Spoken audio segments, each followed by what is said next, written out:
Welcome back, guys, for another exciting episode of the Friday Pod. We've got some groundbreaking news. We've had our first female guest on the Friday Pod, Katie from She's Unemployable and Kind Homes. What a pleasure it was having her on the pod. We first started off on the breakdown from, as we all know, if you're in the middle of under a rock, we had the Find Fun Develop event on the weekend. So we went deep into actually what it looks like behind the scenes to put on an event like that, what the feedback was from the delegates, and from all signs it was great. And then also where we are in that campaign. We're not done yet. That's only half the campaign. And then we switched to Raf, who was also about to go and speak at a large convention or a large event in the States, and also his journey getting out of the Middle East. We left you on a cliffhanger last week about what his decision tree was going to look like, and he gave an update where he's at now. And so he's also talking about the event industry, seminars, being in the room, and proximity to other people doing the same stuff. So that was a good insight, and you'll be glad to know he is well and alive. And then we switch gears and we go over to Mark, and Mark gets the breakdown on the current climate with the unrest that's pretty much surrounding the Middle East. And he talks about the reasoning behind it, potential some reasons you wouldn't actually think of, and then goes into an investment breakdown of what he's actually doing right now and why. So great pod. As you know, if you like it, like and subscribe, share with a friend, and we'll see you on the other side. Thanks. Well, welcome, and you'll see a very familiar face if you were following She's Unemployable. We've got the one and only Katie on, and so this is a hallmark moment for the Friday pod. We've got our first female guest, so welcome, Katie. Woo! Excited. Let's do it. Yeah, well, your face is fairly familiar to Mark and myself. We had the Find Fun Developer event on the weekend over at the Mondrian, which was full on. So we'll have a little dig into that, and then we've got a few other topics on the docket, which I'm sure most people find rather interesting. And so let's rock and roll. So this event, Katie, you were one of the headline acts there. So talk us through your experience of the event, then we can dig in a little bit more about what it actually takes to put that event on and where we're at right now. Yeah, so I got up to speak at the event. We talked about JV partnerships and also Kind Homes, our development group. And, a few takeaways from me from the event. A, it was phenomenal, and you boys absolutely smashed it. But definitely just paying to be in the room. So that room was full of some heavy hitters. After speaking at the event, we have been contacted by a whole range of people from the event, from land developers to potential money partners to even a federal MP has reached out. So, just a whole range of different people in that room. And I think a big takeaway for me is, you could have paid to be in there. Probably the second thing would be the networking. I know Eric is such a superhuman. He was bouncing around, connecting everyone. I mean, don't have that superpower like him, but, just seeing everyone networking, and honestly, there would have been millions of dollars of deals made at that event just because of networking. I see that you were sort of bouncing around there as well, Mark. How did you sort of find it? Yeah, it was pretty incredible. What I found fascinating about the event, I think there was something like 350 people in the room, 360 people in the room, or no advertising. The boys didn't do any advertising to bring those people in the room. But what was amazing is, as some people were coming up and saying hello, to hear how they'd been involved in the community. Like, some had been to the Dubai event, some had been following Adam from Reliable Days, others follow the podcast. Like, I was actually surprised at how many people came up to me and said, "Hey, I watched the Friday pod, but also watch your solo pod as well." And so I was just blown away at how engaged everyone in that room was. Like, you're not going into a room where there's, 60-70% of people that are just fluffing around thinking that maybe this is a get rich quick scheme. Like, everyone in that room is doing the work, right? Like, they're all doing the work in one way, shape, or another. And, you know, there I didn't really see that many people on the come up. There was so many of the people I spoke to seemed to be already quite established. But if you ask someone on the come up and you're trying to kind of work out how to break through. Like you said, getting into these rooms, I think, is incredible.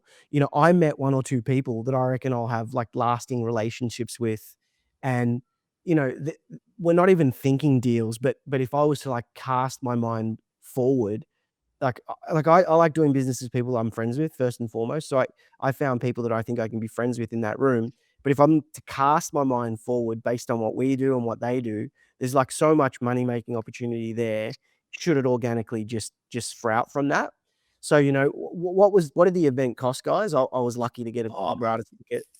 yeah, look, it was $695. So to just pull up on a few points you mentioned there, is that, yeah, there was not one pay. $695 to have that kind of access. Oh, one more thing.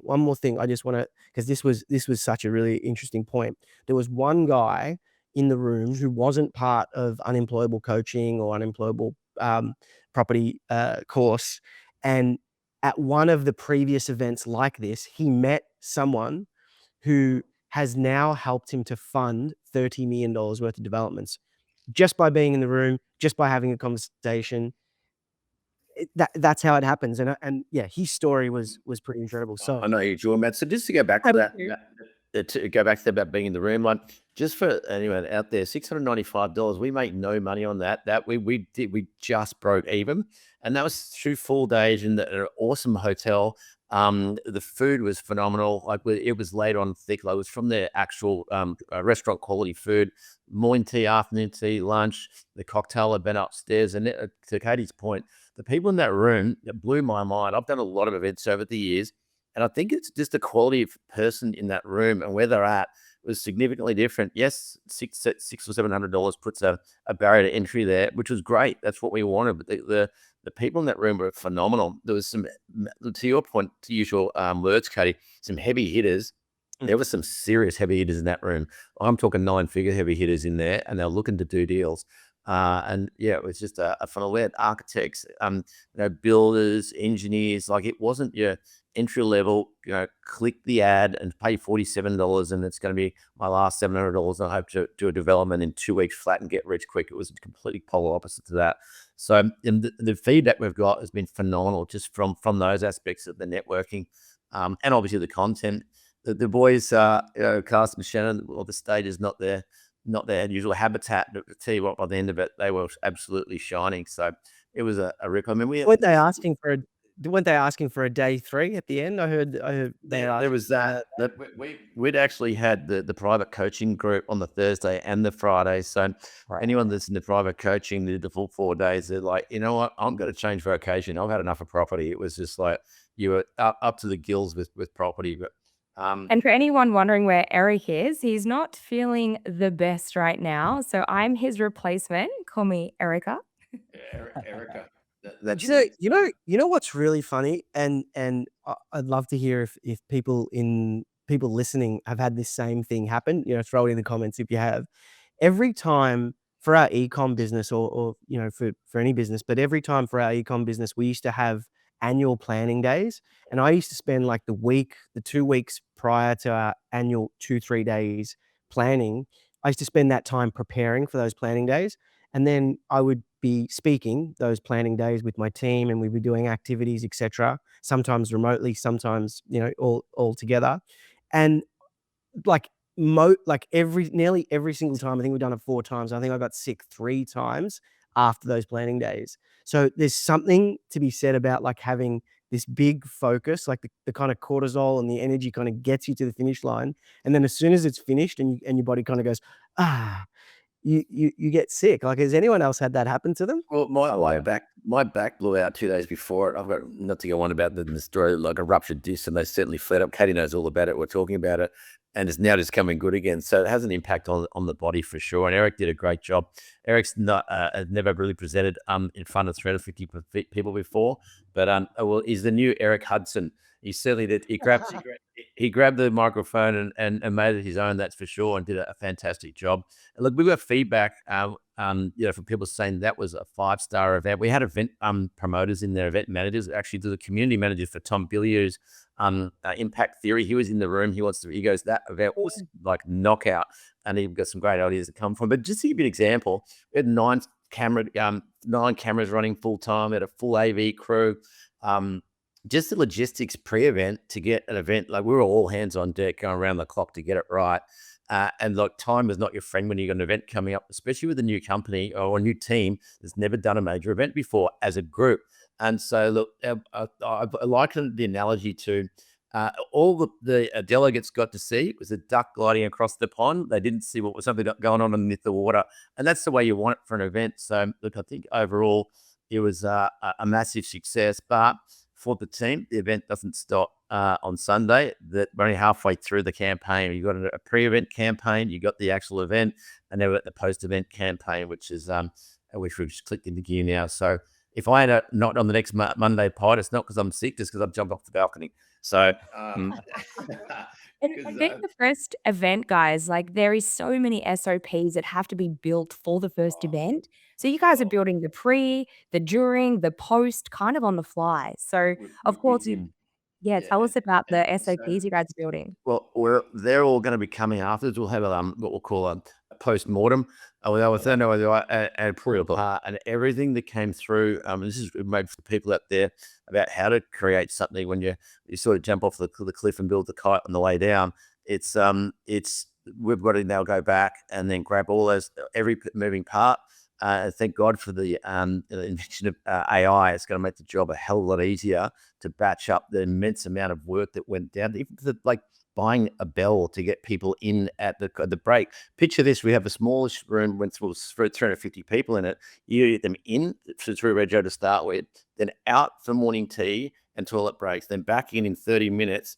Then same for lunch, upstairs to like just you don't see that. Well, James, I want to double click on this, right? Because like for the viewers that are watching that haven't put an event together and they haven't gone through kind of the gauntlet that you guys got to get halfway through this campaign, what's one thing you definitely do again, and one thing you're definitely not going to do again by having done this so far? Definitely not put two events back to back.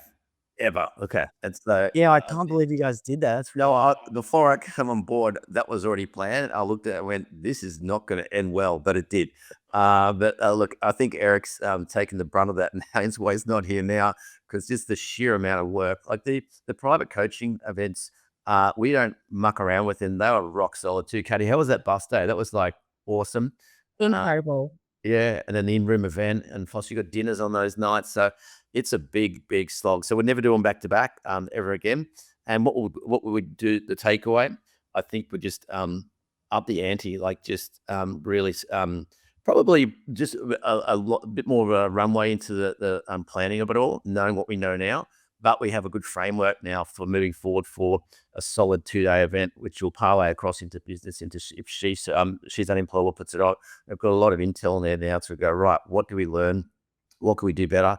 And And I keep guess on it's pushing also it. just working out your roles as a team. I mean, first large event as a team, it's like, where does everyone fit? And I'm guessing that you guys were just held to the Mary, probably didn't have enough time to sit down and actually go, okay, whose role is what at this event? And, figuring that out on the fly is quite stressful too. Yeah, it is. So it just goes to show what I find remarkable, and this is a business show, so trying to kind of bring it back for the audience at home here who might be in similar businesses or considering getting into a similar business. I was saying last week I've done a complete 180 on education. Back in 2020, 2021, COVID lockdown, I thought, you know what, education is saturated, it's overdone. And then 2022, 2023, ChatGPT comes in, and we get a glimpse that this technology is going to completely disrupt and change the world. And my view on events and education has completely flipped, because I think now we're moving into a world where it's going to be needed more than ever. And not necessarily 1 to 50 million, but 1 to 350 or 1 to 3,500 is going to be so important. What's incredible for me, though, is that Shannon and Carson 5 years ago were like, one of them was like cleaning, and carpet cleaning. one of them was carpet cleaning, right? And these guys just had like run of the mill jobs, and now they're doing multi 8-figure deals or 9-figure deals. They're like multi-$100 million in the pipeline, multi-$100 million in the pipeline of land developments. That's based on gross realization, right? That's in 5 years. Yeah. And now, like over the last 12 months or so, they've from nothing spun up a coaching course, getting 350 people in the room, already a bunch of people that have signed up and are part of this course going out there now on their own journey doing deals, right? Like that is the power of finding focus. That is the power of having a little bit of certainty, having a clear goal and a clear vision, and all of a sudden you can make all these things that we thought were only reserved for the likes of Anthony Robbins and Adam Hudson, right? But literally everyone can do it, even if it's your first time, if you've got that clear focus. And I just think more people should kind of be thinking about this. So many people are coming up to me saying, how do I get out of my 9 to 5? And what there's ways. And the other thing, Mark, you make a good point about since post-COVID, also lockdown and post-COVID and events and whatnot, is about community and about being in that room. And then if you do obviously want to take it to the higher level, obviously Katie has, into a private where people are deadly serious about what they want to do and where they want to take it, and the relationships you build in that environment. So look, let's not probably sit on this one for too much longer, as we might give you a bit more of an update. As I said, we're sort of halfway through the campaign now, but let's switch gears a minute and let's go back to our good friend Raph, who has had an interesting time. Obviously, if you listen to the past pods, was scheduled to speak at one of the world's largest e-commerce shows in the States, and wasn't looking likely given the fact that the shenanigans that are going on in the Middle East. And I think we left the last pod of wasn't quite sure whether he was actually going to be able to get to an airport they could get in out of the Middle East via a milk run. But I'll let Rafi take it from there, and then gives an update of where you're at now. And Tell us where you're at. We want the fear and loathing loss, or the leaving Las Vegas, or whatever it is. We want that story. How did you make it across the border, and where are you at now? Yeah, man. So right now I'm speaking to you from the Wynn Hotel in Las Vegas. So I made it, but my last 96 hours, yeah, boys, it's like, it's big, man. It's big. At the end of that pod, when I was talking to you boys, I was still kind of like throwing it up. I was like, should I go? Should I not go? But I think the thing that came back into my head is like everything that has happened in my career, any like progress has always happened from me saying yes to opportunities and then figuring it out later. And so once I committed, like I'm pot committed, I need to figure out how to make it work. And this is one of the hardest events to make it work, to be honest. Because obviously I was supposed to fly out, on last Tuesday. I was supposed to be in LA for a meeting, which I rescheduled. I'll talk about that in a second. But we need to figure out how to get out of Dubai, but all the planes are grounded. So I couldn't do it. And so we figured out, okay, we can cross a border and go to a neighboring country in Oman. So we did that. So it was supposed to be like a 4-hour drive, ended up being 9 hours because there's so many people at that border. It was brutal. Oh my God. And so it was 9-hour drive, just sitting there, just going through, just waiting, waiting. Did you drive? Did you have someone drive you? Like, what was it? Yeah, so because you can't get the same Give us car the to drive you. details, bro. This is All like right. So, what we need that yeah. like 6 days earlier, and we need to go back and see what happened. Yeah. Okay, so like I was looking at, so sometimes there's like private services that can get you across the border, and usually they're only like maybe like 400, $500. That's fine. That's like, yeah, we can pay that. But because so many people wanted to do it, it ended up being like $3,000, $4,000. So I'm like, okay, well, that doesn't make any sense. So I was like, okay, well, we'll get a car to the border, and then once we cross the border, we'll figure out get another car. But because everyone also had the same idea of getting a flight through Oman, we ended up paying 3 or 4 times more for that plane ticket than we would have had to under normal circumstances. But I was like, okay, I'm pot committed. I'm going to go do this thing, because I know every time in my career, everything has moved forward. Like I've spoken on stage and been in the room, being around those people. So I was like, okay, Give we'll us the figure it. details, bro. How much was the flight? We need to know. Okay, so we ended up We flying. need to know the commitment here. All right, so ended up drive all the way from like where we were in Dubai just to the end of Oman. At the hotel that we were staying there for a night ended up costing like 1,500 Aussie dollars, and then the flight to Thailand, because that's where we're staying right now, to while we wait for all the kind of craziness to kind of subside. That ended up being $3,500 one way. Yeah. So are you now going to live in Thailand, or are you planning on, like, what's the gist there? So for now, we're going to be there for about 30 days just to see how things happen. Because like our entire life's in Dubai, and like my plan is to stay there for, 4 to 5 years. That's the goal at a minimum, right? So let's see what happens. At the moment, I told my wife, look, we'll just take it 30 days at a time and see how it goes. I mean, we can't get back unless the airport opens again. So we're kind of stuck between a rock and a hard place. But in the last 96 hours, went from Dubai, crossed the border to Oman, took a flight to Thailand, got my wife settled there, and then I took a flight to Vegas. But the only flight that was available to Vegas was through Seoul, South Korea. So I went from the very next day, within like 18 hours of landing, I was back on another flight from Thailand to South Korea to Vegas. And I only ended up getting here like only maybe like 18, 20 hours ago. So it's been a journey. You know, bright-eyed and bushy-tailed for someone that's just done the global milk run, that's for sure. Yeah. A shower does wonders, boys. You know, it's like, oh, great. And the I wind. knew again. Yeah, that's right, man. It's fancy hotel room. I'm feeling happy, and I'm glad I've done it, you know? So And so has the event happened, or are you going to speak? No.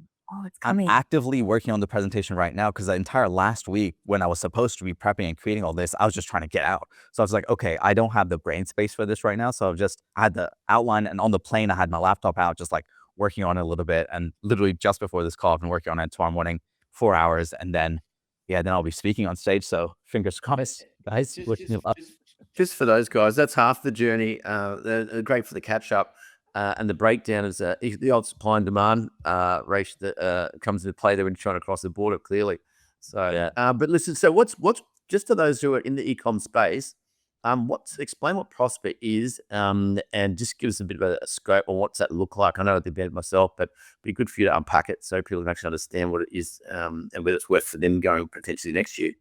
Yeah, for sure. I mean, like Prosper is one of the biggest, if not the biggest, e-com event in the States. And it's kind of been like the mecca of e-commerce for a very long time. And so I got invited to speak, which is great.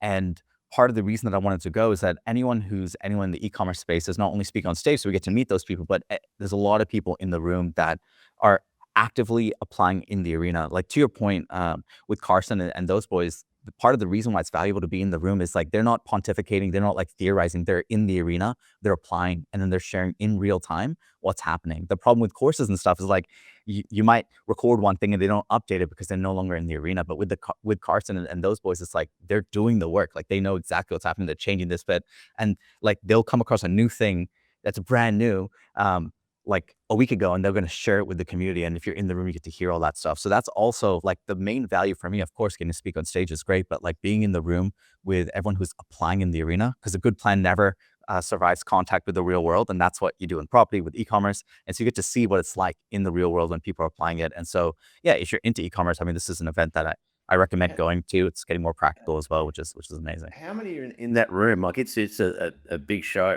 How many? Yeah. Oh, I think There's so many rooms as well. Like there's so many Yeah, breakout exactly. rooms. It's like So many all breakout over. rooms. Which casino is it at? Sorry, man. Which casino is it held at? The Win. I think it's in the Win. That's Like, happening this year. Okay. it's at the Win, yeah, this year, yeah. Yeah. So Wow. I think, Yeah.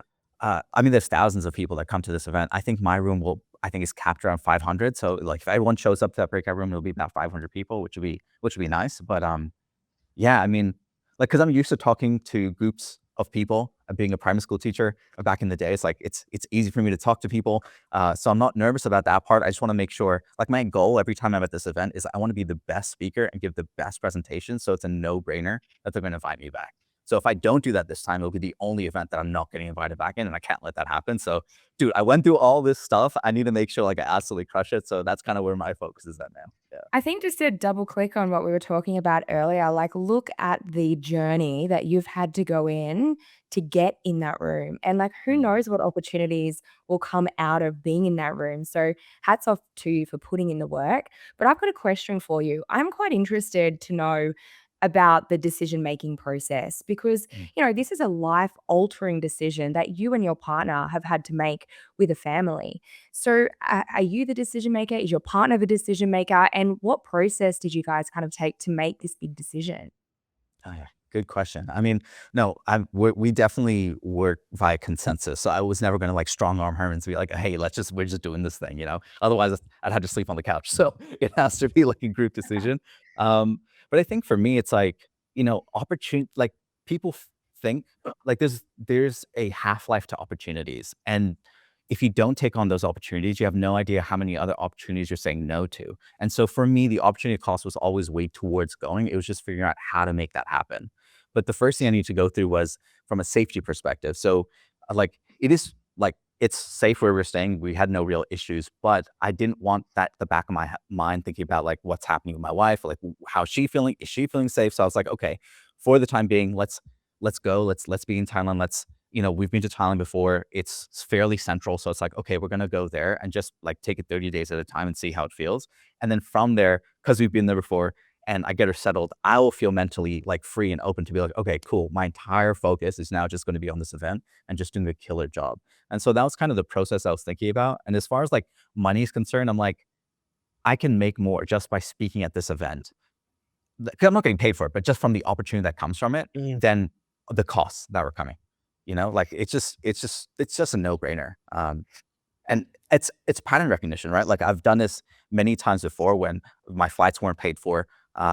Obviously, like I had to travel. I had no idea who I'm meeting. And now this time, because I've been speaking, I know people here and I know the opportunities. But even when you don't know, it's like you have no idea. Like when I first went to the pod, I met you boys. And it was like a couple years back now. I didn't know you guys. Like I was like, yeah, sure, I'll just show. I knew Perry briefly, but I was like, you know what, fuck it, I'm just gonna go. Sorry, screw it, I'm just gonna go. Um, and, and it was totally worth it because now I'm on this pod. I know you boys. My surface area of luck and opportunity is so much greater, and it's just like I'm always optimizing for optionality and opportunity. Just on that again, for being a business pod, as Mark alluded to before, is it now they pay for your flights to get to Prosper, they pay for your accommodation, you speak, and you deliver great content. Obviously, that's why you've been invited. What's the upside for you? I mean, do you get to promote the uptick? Is that the Yeah, of outcome? course. Yep. So Yeah, explain how that works for people who may have an idea or a product and want to get into this circuit about what's the revenue model for you to fly halfway across the world in a zigzag, Yeah. and then what's it look like? Yeah, I mean, like for context, I've done this before where I used to I've paid 5,000, 6,000 just to be on stage. Like this is the very first time, literally the only first time that I've been paid to like fly out, right? Like my flights have never been covered. So it's always been like out of pocket and it's totally worth it. And for me, obviously getting to like promote the business on top. But I think the most important thing that most businesses don't realize is you're consistently and constantly fighting against a wave of irrelevance. There's so much noise out there. And for you to stick out a signal, you just need to have as many reps and as much presence to the people you want to actually work with as often as you possibly can. Now, content is a great way of doing that at scale, which I haven't like fully pulled the lever on just yet. It's a Q2 goal now, but like it's just totally worth it because even if I close one person that pays for my flights through, obviously going to Oman and obviously Thailand and so on, but beyond that, I've spoken on stages since like 2021, and I still get people from those first stages that come and hit me up. They're like, "Oh, you're the TikTok guy. Now I'm ready," and they've seen me consistently show up at these events, and so now it's worth it for them to actually, they know, like, and trust me now. And now the sales call's like, "Do you want to start now? Yes, sweet, let's move forward." I'm It's pretty interested to know about sort of your follow-up process. Obviously we've just had the property event, people have come into that event, they've met people, but I think the power is actually in the follow-up. What happens after the event with these connections, and do you have any strategies for people around that? Yeah, I mean, like it all starts from the actual like stage. So I'm always going with value first. So my whole goal is depending on where you are at what stage in your business, I'm going to give someone for 0 to 1, someone to get to 1 to 5, and then someone from 5 to 10 from a strategy. Like after you finish this session, you can walk away and actually implement this stuff right now. And so we get like email capture and phone capture from there. And then from there, it's a nurture sequence through email and WhatsApp. So it's always like, hey, did you end up getting the resource? What do you think? Are you stuck with anything to do with the resource? It's all value driven, all to help their specific problem with whatever stage they're at. And then from there, we're always doing like podcasts with our members and then sharing the kind of webinars with them. And we do like a monthly webinar obviously every single month, and we invite them to that. And then from there, that just ends up creating lead flow and booked calls. And then we go into close from there. pretty much look, I'll chime in there as well, because that's the second half of the campaign I was alluding to right now for us is exactly that. What did we shoot? That when I say shoot, capture at the event. Mark's gonna has put his hand up as well. He's got some crazy AI prompts. We've actually got the keynote speaker, and we're going to grab his full permission to send out his slide deck out as a value add after the event for those people, because you can only take so many notes when you're in a room for pretty much 2 days solid, and you're taking notes. You're forgetting stuff. It's like anything when you watch a movie once and you watch the second time, it's a completely different movie, a lot different, because you've got the time to absorb it all. So Mark's going to help us whip out a pretty cool resource. So value add again, post event, and obviously we've got an offer for people to join the program, so we're promoting that with a fairly strict cutoff date as well, so we can get this the next cohort of budding developers underway. But yeah, value first, follow up, feedback, the whole shooting match. As I said, it's actually hosting the events probably that you're not doing, Raf, obviously, because it's done by Prosper. But there was 1,000,001 things that came into the front of the event, and now it's like, right, we've gotten rid of the I want to say the arms and legs have now finished. Now it's more strategy, implementation, and getting that content out, and making it a great experience for the people that have chosen to put their faith in us and come on the journey for the next 12, 14 months with us in that program. And would you say, Raf, that it's kind of a multi-prong approach for you? Like you've got obviously you're meeting them in person, you're then doing phone calls, you're then seeing them on socials. Yeah, 100%. I think the thing is, like, we never do any hard sells because they end up not only being like the worst customers because now they've been strong armed into it, and two, they're not ready to actually implement it. Because the worst thing you can do is get someone who's like a content junkie or an information junkie and not executing. Because in the long term, that ends up hurting you. Because if you don't have raving fans from your own customers, you're not doing your job.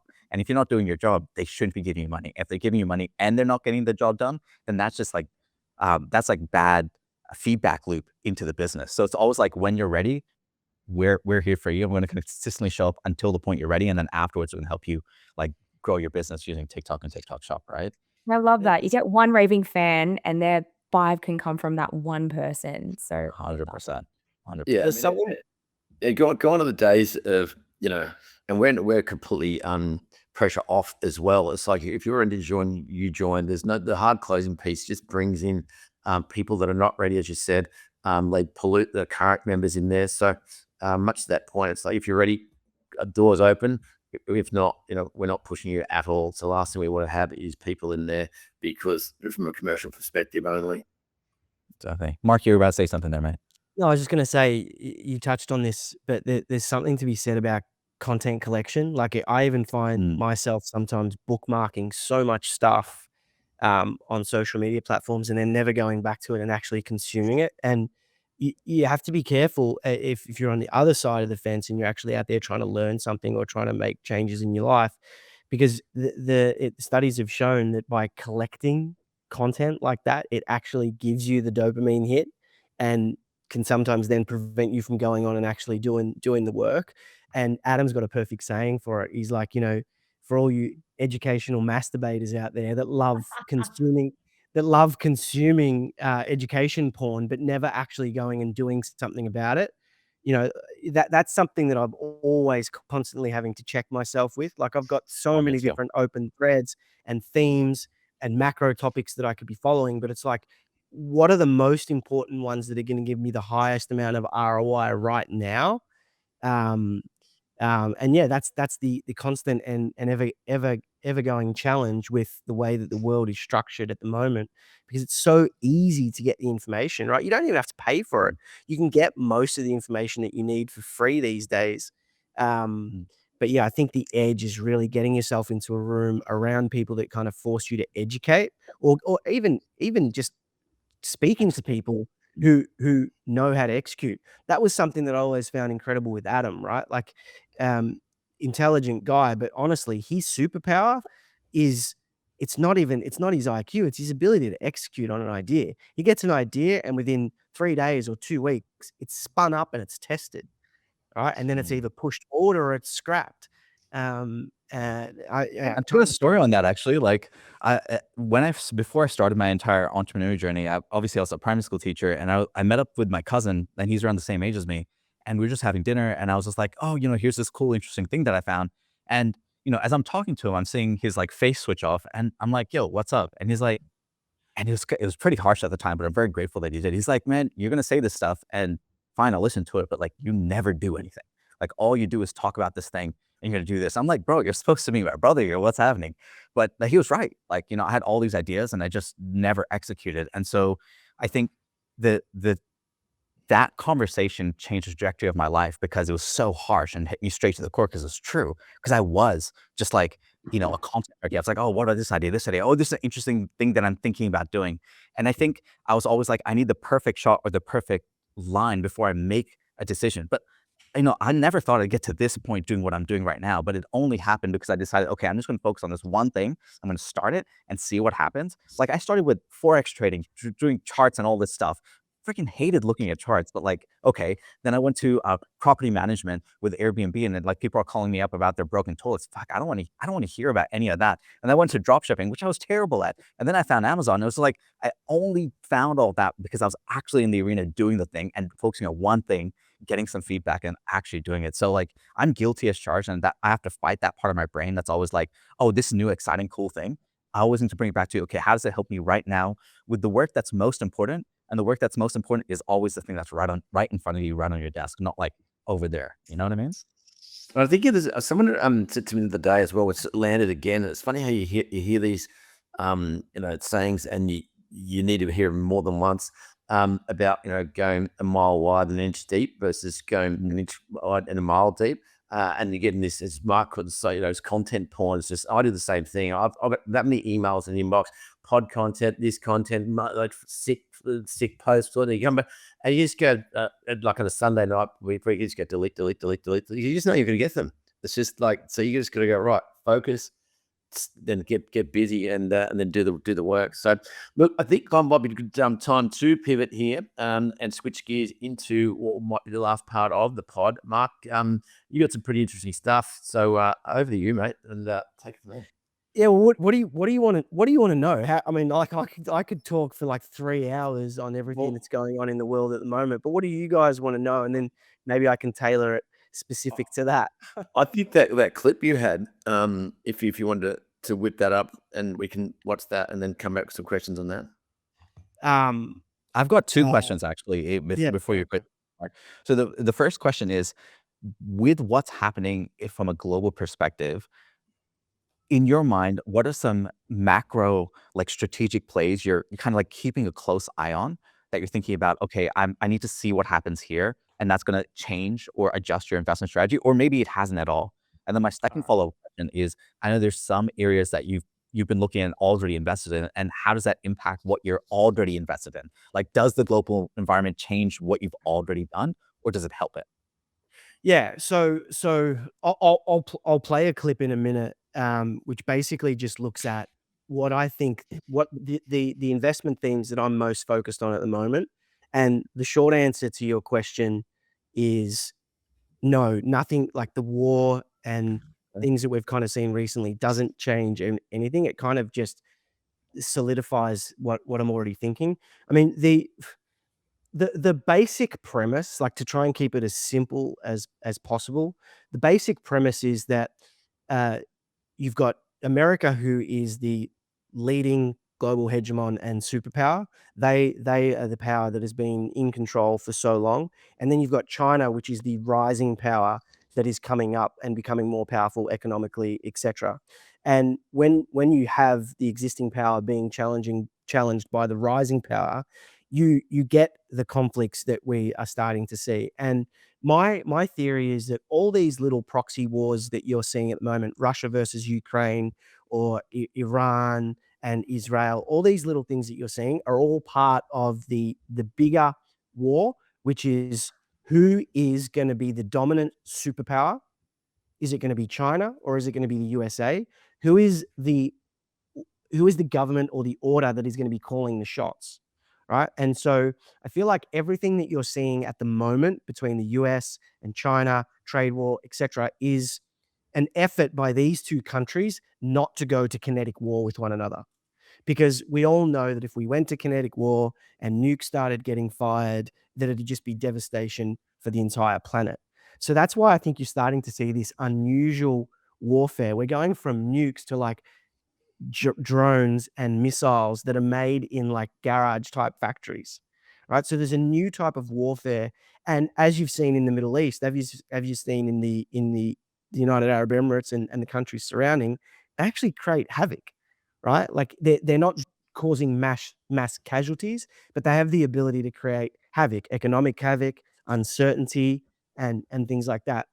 Um, um, so I think there's a little bit of that battle going on at the moment, and um, in order for there to be a winner, it's going to be the one. It's always the one who can control technology, flow of funds, and manufacturing, right? And so you're seeing this war that's being fought to control those things: technology, AI, manufacturing, because the ability to deliver AI is backed with energy, right? If you don't have energy, you don't have AI. And manufacturing. So over the last 25 years, China has increased their energy production by so much that they produce 40 times more energy than the US and the UK and the US and Europe combined. Right. So I think what you're seeing in short, what you're seeing at the moment, you're seeing the USA trying to contain the rising superpower. And their strategy is to go out there and block all these trade routes, right? Which is what they're doing, and to try and squeeze China's ability to mass produce. Because if China can keep mass producing the way they're producing, they would win any war of attrition. They just would, Mm. right?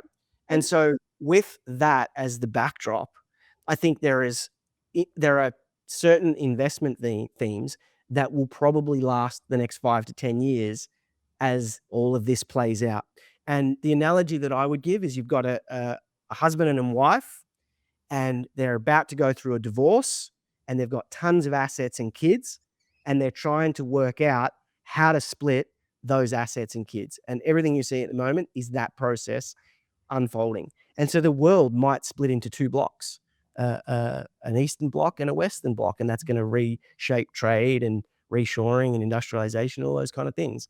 And so based on that, I have investment themes, which I'm happy to share if you guys want to see it. Or And if that you was got any probably more so where my questions went, is knowing all of the macro data that I know that, you've done the work in this area. Where do you see these trends and where would you be investing?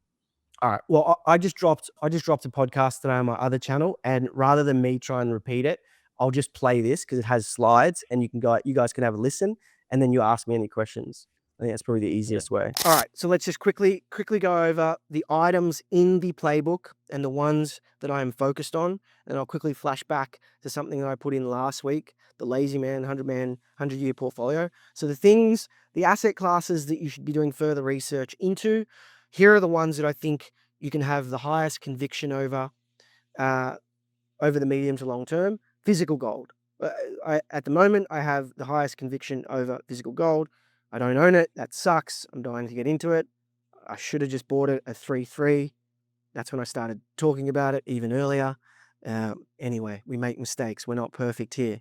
Cash and short-term duration. So T-bills, we spoke about in Australia, AAA, the ETF AAA that you can invest in. It's high interest. Cash is king in these environments. There will be extreme volatility, and you want to have cash available to buy the panic. When the panic comes, you want to be buying the panic. You don't want to freeze. You don't want to be selling into that. You want to be buying the panic. So gold and cash is great to have, and my cash piles at the moment are high and waiting to deploy more on pullbacks. Commodities producers, they're my biggest equity positions at the moment. Commodities producers here in Australia. I have some long-term leaps, some call options on some oil producers and some copper producers in the Canadian market at the moment. I like the Canadian market because I think their dollar, like the Aussie dollar, does well against the US dollar. So I thought it was a little bit lower risk. You got energy producers, as you've seen. This is why you need to be positioned. Oil was below its 200-week moving average, right? Oil was so unloved and beaten down for the last couple of years that the risk reward on oil was so great. That risk reward is much less now, right? These energy companies have been going up for the last couple of months. They need a correction. They need a consolidation. And so, I think there's a lot of people out there that miss this, that want to allocate to energy when we get that consolidation. So look out for that one. And some companies you get paid to wait, like Woodside Energy in Australia, you get an 8% dividend paid, you get an 8% annual dividend, right? And so you get paid to wait. That has been one of my best investments for the last couple of years. Defense and aerospace, I mean, there's a couple of names. These are hard because they're so volatile. There's a couple of names that I like and look at, but timing is everything on these. Again, nuclear and uranium, I haven't looked too much into. Supply constrained property is always going to be important. It is that waterfront type property. Like I said, both my properties in Australia are X Factor properties that are walking distance from the beach. Conditional semiconductor equipment. So I still love the picks and shovels, the toll booths of semiconductor equipment, but I've recently sold all my positions. I do think we have a 10 to 20% correction sometime this year. And that is when I would be looking to allocate again heavily to some of the picks and shovels in the AI space, some of the things that are constrained with bottlenecks. I'll look to be investing in. Critical minerals, yes. Rare earths, I don't like so much because I don't think they're rare and it's hard to keep up deal, no deal between China, etc. Inflation-linked bonds, a little bit too sophisticated and I don't deal with them at the moment. Speculative. Timing is important on these. These are the things where you can get the greatest returns, but you have to time them well. Bitcoin we've spoken about, we'll continue to speak about. Neutral hub property, different investment zones. Does Dubai have a correction now? Are we in for a correction, and does that create opportunity in Dubai based on what's happening over there? Long term, I still like it. Brazil is another one that I'm looking at. I love Brazil. I think that could be the best property market over the next 10 years. That's what I'm looking at that one. European equities, I'm not invested, but as I've discussed, Europeans have to reindustrialize. They have to have defense measures in place because of the world we're moving into. The things that you potentially want to avoid or reduce sizing in because of everything we've discussed this episode, mega cap tech, I think Tesla and Apple, and then maybe Google, then Amazon are probably the best four, but you might be wanting to reduce your exposure to them. But make no mistake, if they get hit 20, 30, 40% in a correction, if the market corrects 10, 15%, the S&P corrects 10, 15%, these names will probably be down 40, 50%. I will most likely be buying them if that occurs. Long duration bonds, I don't think you want to be in. Avoid them. They are cooked over the long term. I think they get hurt the most. We've spoken about that on previous episodes. And high multiple software. Guys, software is getting re-rated down. Asset-light companies are getting re-rated down. Asset-heavy companies are getting re-rated up. The commodity price rises, you get better return on equity with the commodity producer. If Salesforce and all these companies are no longer growth companies, their PE has to come down. Salesforce's PE has already come down from 40 to like 10. It's getting valued as a normal company now, like Ford, right? If they continue to make money, fine, but they'll be valued that way. If they're no longer going to be growth companies that are growing at double-digit growth each and every year, they have to be rated down. So you probably want to avoid high multiple software companies. Guys, you just watched that amazing clip, and I know we've been hearing a lot of comments that people want really practical tips on what Mark's investment thesis is, what he's looking at, what to avoid, what is risk on and what is risk off. I really like that breakdown because it went across so many different industries and opportunities that you hear when you're scrolling through Twitter or when you're scrolling through YouTube or Instagram, and I think it was fantastic. But I want to start with one particular part here, Mark, and that was your things to avoid. I want to double click on that because that's probably where people will lose the most money to begin with. And I want to kind of talk specifically around like the mega cap tech companies where you spoke about Tesla, you spoke about Apple and the fact that there could be, like a pullback overall for 15% and these guys would be down maybe 40%. I'd love to hear your thinking around that, why you think that's where we are at this stage of the economy for those particular assets. Yeah. Well, they have become so quintessential to the world economy because if you add them up, I don't know what it is, but something like maybe, I don't know, 15 or 17 trillion dollars of the world's capital are in those names, right? Like Nvidia's 3-4 trillion alone. Bitcoin's only 2 trillion, right? Bitcoin alone is so much capital are in those names. The reason that there's a couple of reasons why there's so much capital in those names. Over the last 10 years, they've been the highest margin, most asset light, best performing businesses. They've had so much free cash flow. They've just had free cash flow for days, and it's kept on increasing, and it's kept on growing. But there's a really key thing that's happening at the moment. Those businesses are starting to act like oil companies. And what I mean by that is they're starting to invest in hard assets, right? They're starting to take all that free cash flow, hundreds of billions of dollars a year, and invest it in data centers. They're starting to invest in picks and shovels. If they have to start investing in picks and shovels, that is going to bring their historically high SaaS profit margins down. If their profit margins come down, they need to be re-rated. If 17 trillion of capital needs to move, well, it's going to move to other areas. And the other areas that I spoke about are the other areas that are going to benefit, right?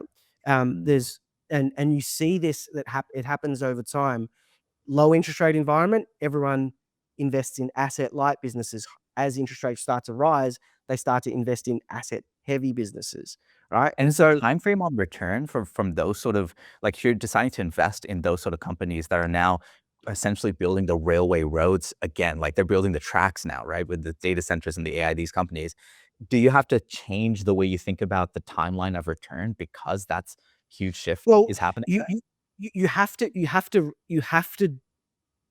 to re-rate the way that these guys are going to make money, right? So what you're betting. So you look at the Mag 7, and if they're starting to invest asset heavy, then they go from software companies to manufacturing companies. And who of those 7 has experience in large scale manufacturing?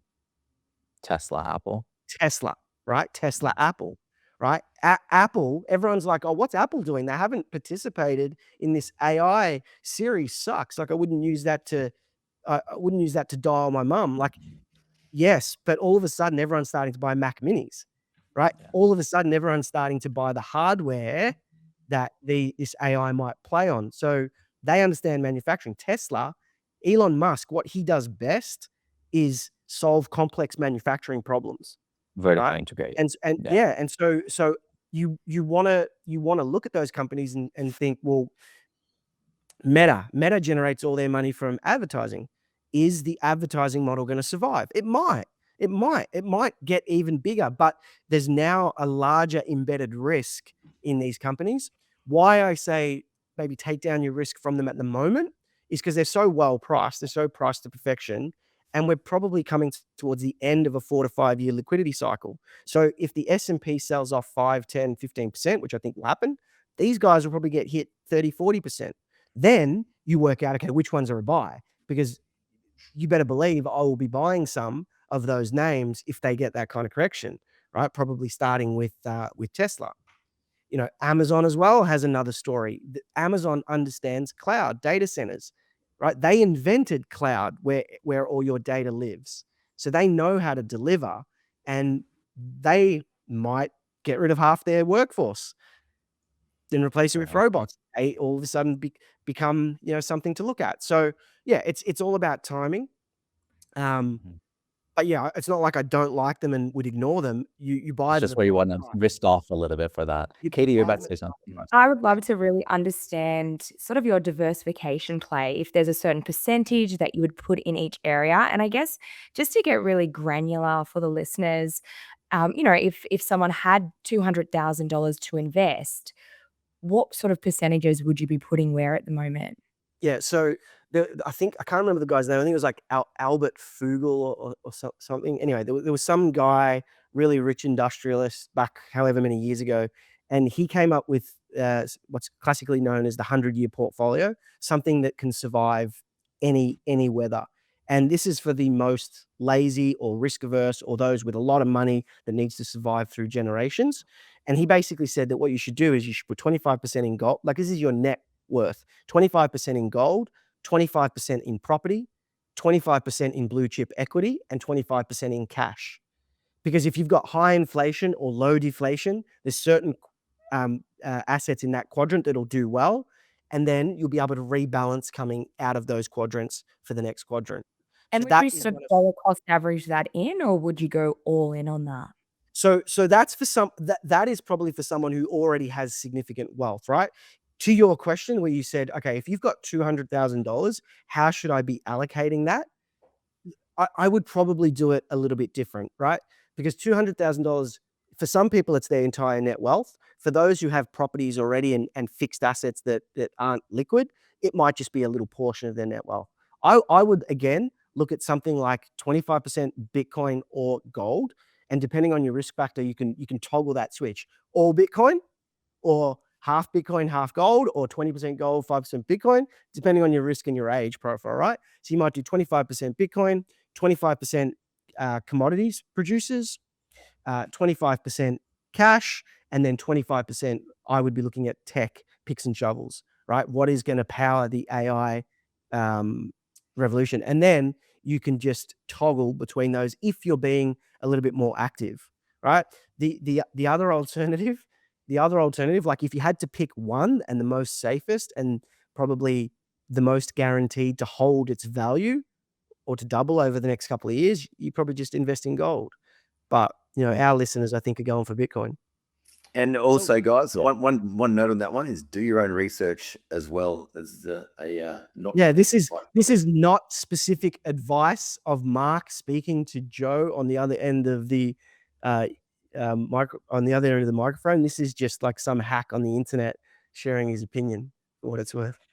One thing you mentioned at the very start of that clip was the fact that you saw gold, you were speaking about gold well before it started kind of peaking the way that it is now.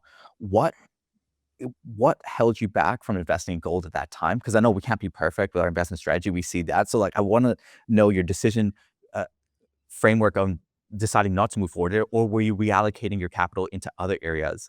What happened there?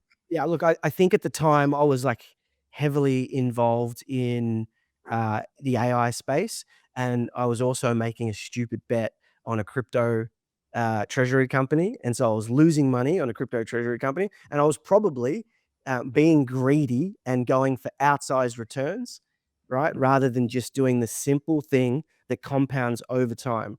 Even now, recently in the last couple of weeks, I've been buying the dip in gold miners, but not yet in gold, right? In physics, because if I buy gold, I'm going to buy physical gold, and so I want to get that right price because it's just going to sit there in a safe. And so I'm playing gold miners. But yeah, I think it's being too greedy is the answer. And I think the It's challenge is No, it's just not saying, okay, this is going to work. Has a high probability of working, but I just have to sit back and give it the time to allow it to play out, right? But the challenge as well is having knowledge in each of those areas. Yeah, I sort of am an investor to, want to understand the asset and want to learn about the asset before actually putting my money there. So, there's a lot of asset classes that you were talking about to actually have to understand before investing. So do you actually do the work on all of the assets before putting your money in? I guess Yeah, is and that's probably the problem as well. Sometimes I think at times I spread myself a little bit too thin, and the biggest so my majority of my net wealth has come from property, which I've openly said before. But the biggest wins that I've had in the markets are where I've made concentrated bets on one specific thing, right? Whether it be buying Bitcoin at 20K or buying Tesla at $145 and then it went to 480, or buying Woodside at $18 and now it's 30. Yeah, so the majority of the money is made when you have conviction over a certain thing, right? And maybe that's the thing that kind of holds back the set and forget in the DCAs, because I know I can have those wins. So the biggest question that you have to ask yourself is, well, what kind of investor am I going to be? Am I someone that wants to make least amount of decisions, be able to sleep at night? Then just choose the highest and best risk reward opportunities, and just don't bother going out and learning everything else. Just learn enough to have your allocation to gold, have your allocation to Bitcoin, and keep DCAing in, and don't worry about the rest. Yeah, I'm like 95% in property, and even just property asset alone, there's thousands of things you have to learn just in that one asset. So, yeah, it's interesting that, you've actually done the work in all of those asset classes. It's pretty awesome. Here's some quick takeaway advice, right? If you're not someone who's going to go and do the work on the asset classes and try and pick micro or individual things and go all in on, my advice would be to just work out a split between gold and Bitcoin and just keep DCAing into it. If you've got your property, you've got your business interests, you've got all your different things going on, and you just DCA into gold and Bitcoin, that I think beats everything. It probably even beats the active investor trying to pick companies, because over time you'll make less mistakes with that tactical approach, right? Even though I might get other things right, if I don't do that, I'll probably make less money, because you win some, you lose some.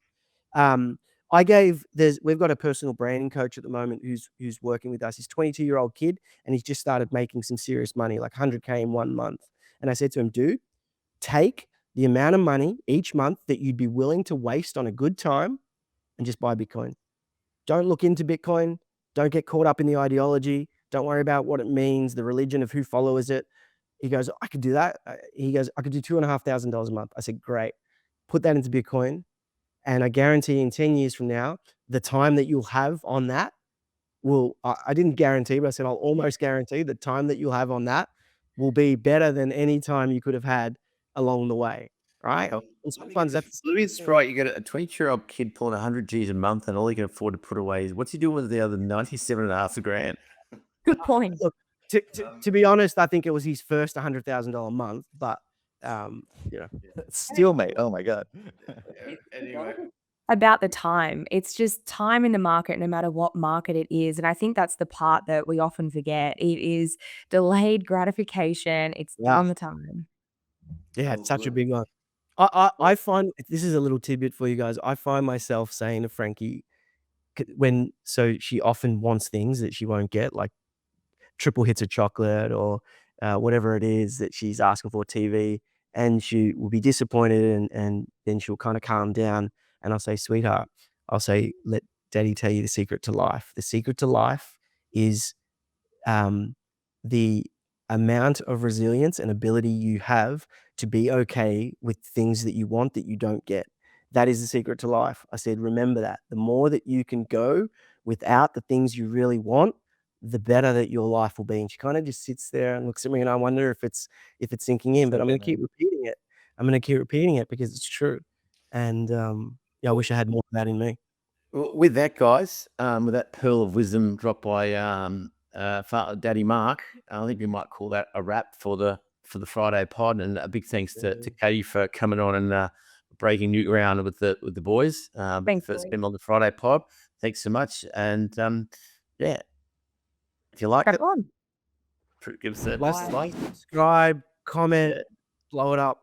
you know the rest. So have a great week out there, guys. Bye for now. Bye. Hey there, I hope you enjoyed that episode of Unemployable. If you'd like to watch another episode, just click there.